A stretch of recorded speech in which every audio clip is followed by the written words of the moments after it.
Baima Bologna is a forensic doctor in Italy. There were two in America, Heller and Adler, who studied the blood stains in, I want to say, the 1980s to determine certain characteristics of the blood.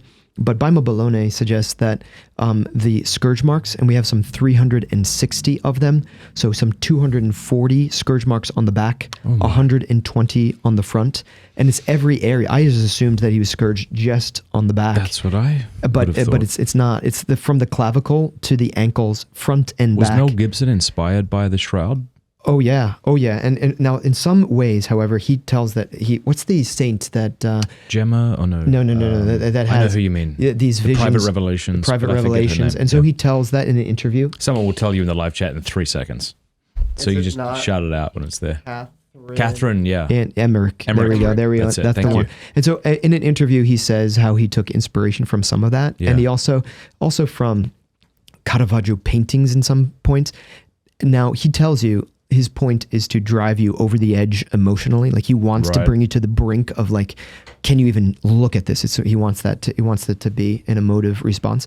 This is important to say that even if the scourge marks aren't penetrating the skin so that blood is flowing out, that's what Mel Gibson exaggerates. He uses the scorpione, like this. Have you remember that scene where the shells tied into the leather straps? Shells and like bone, glass, shrapnel or something. I don't know. Like bone, it was like metal shards that would kill you, and in short time. But what we see on the shroud is actually much more credible.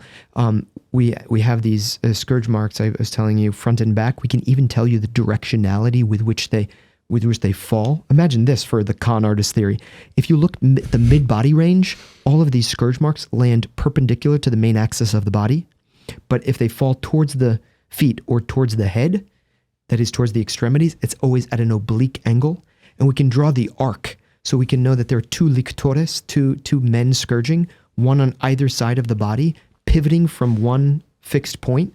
So we can see their half circle. We can see this arc. And they're and that's why the patterns land as they do.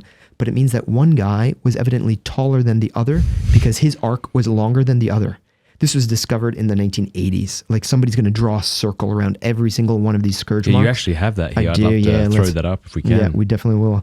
And so it's Monsignor Ricci who looks at this directionality. But what I was going to say is it's not sure, it's a debated point, whether these scourge marks actually penetrate the skin. So let's go to slide 22. That's the Passion of the Christ. Mel Gibson has this very dramatic scene. I always have to pull away at this point. Like, do you remember when it like latches onto the skin and you're like waiting for it to? I can't watch that scene. It's just too much.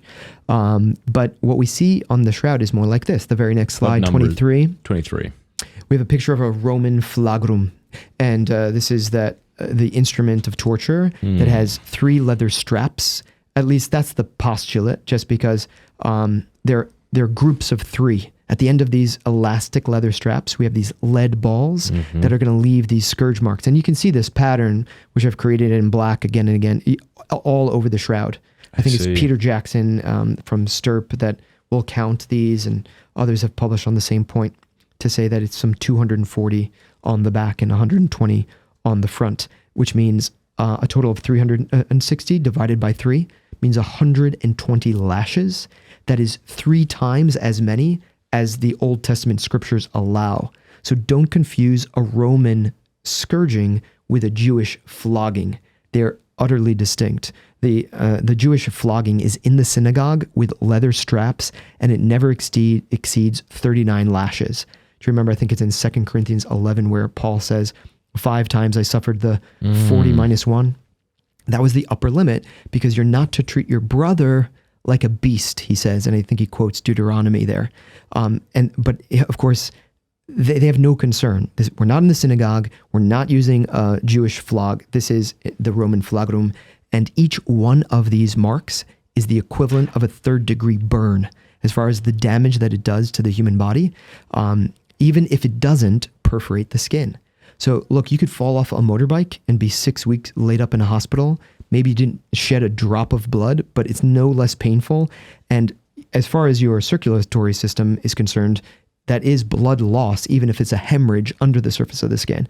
So if you look at some hyper-realistic versions of the Man of the Shroud, they'll show blood stains, like each one of these oozing blood, each one, and that may be a little much. It may be the case, it may not be the case, but this Baima Bologna argues that this is what's called ecchymosis. That is like a what do you call that? A cardenal in Spanish? A bruise, like where it gets discolored on the surface of the skin, even if it doesn't perforate the skin. Hey, thanks for watching that clip. Would you like this beautiful, very high quality, definitely not made in China, not that there's anything wrong with that, Pints with Aquinas beer stein for free, sent to your door? Would you also like a copy of The Jill sent to your door 4 times a year? This is the Pints with Aquinas newspaper, by the way. If you do, go to mattfradd.locals.com and become an annual supporter for any amount. We'll send you that stuff for free, and you get a bunch of other free things in return. You'll get more information by going over to mattfradd.locals.com. Thanks.